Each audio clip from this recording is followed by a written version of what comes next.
here as our president is escorted by black and white horses carrying U.S. and Saudi Arabian flags. I mean, this is pomp and circumstance, as you would presume in Riyadh, as big as it gets. And as I said earlier, certainly a contrast to some of the other arrivals that Americans have received in recent years. Yeah, if you're just tuning in right now, this is the president arriving at the Royal Palace Court there, where he's about to receive a medal as well. It's a collar presentation of a famous medal that the president, the king, will be handing to him. King Salman will be handing. They're having coffee at the time, just shortly after that ceremony, and then he's going to go to a banquet a short time later. But this is the official arrival ceremony. And in the Middle East, respect, as Colonel Tony Schaefer said, is so important.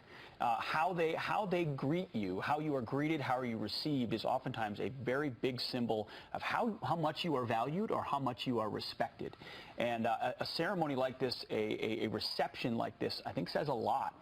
A great deal about how the kingdom views President Trump. Especially after we just read those headlines of, giving advice to the places he's visiting to make sure that President Trump wins in this thing. That's not what this is about at all. This is about the president also showing that same amount of respect back to Saudi Arabia and the other places he's going to visit. As you saw there, though, quite a warm welcome. And just at a high level, and Bree, take a look at this too. This is kind of amazing. I don't know I've ever seen this before. Look how many cameras they have here, and how many shots are available to the press, and the way in which the Saudi Arabia, look at this, wide shots.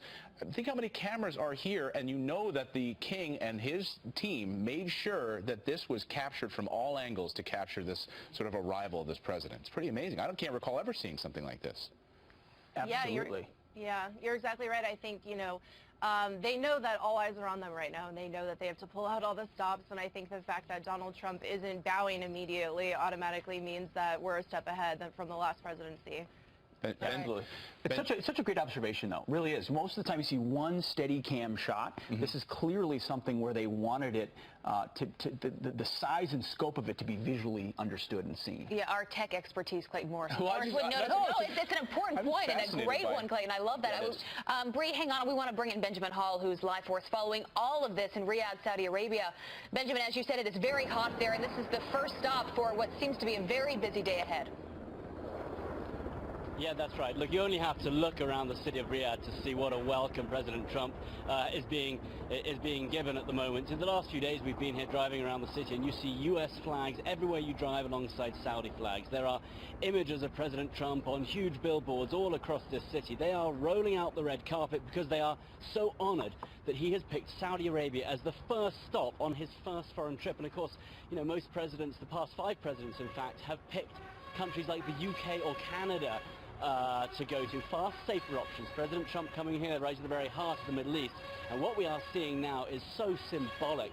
The level of pomp and circumstance really shows how important this relationship is, and of course that's all tied into how much they see the relationship moving forward compared to the Obama administration, reaching out as they are, and President Trump has spoken very favorably about this relationship. So we are seeing this, and just looking at the schedule that lies ahead, it is chock-a-block, and it is full of grand events. We're seeing horses alongside the beast as it arrives at the Royal Palace, and we will see a combination of very formal events coming forward, and of course President Trump will have to try and find rest as best he can in between, but it's going to be incredibly busy for him.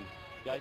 And thanks to Benjamin Hall, a lot for us there in Riyadh in 110-degree heat, setting the scene for us. Ben, stand by, because as we're watching now the president shaking hands. There's the First Lady, Melania Trump, and shaking hands with that right here at the red carpet at the Royal Court as they're entering for this ceremony. Let's take a listen for a minute.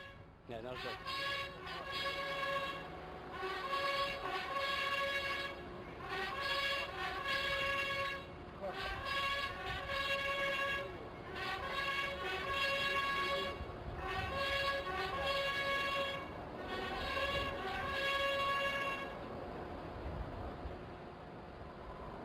Some of the horns dying down. Trumpets blaring as the president approaches. I mean, it's a really, really powerful imagery.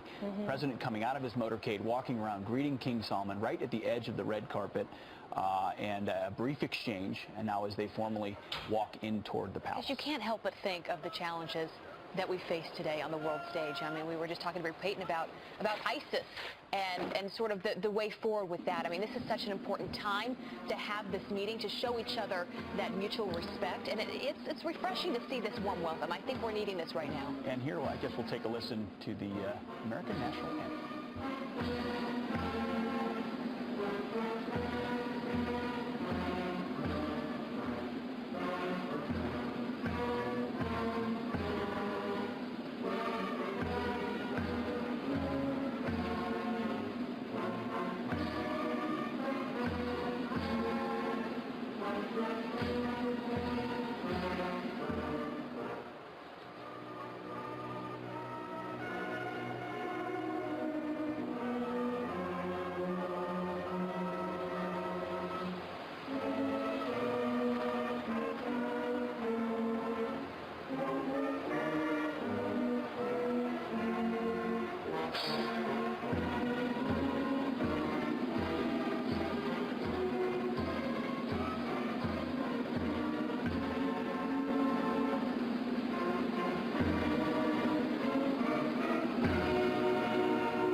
National anthem there in Riyadh, Saudi Arabia.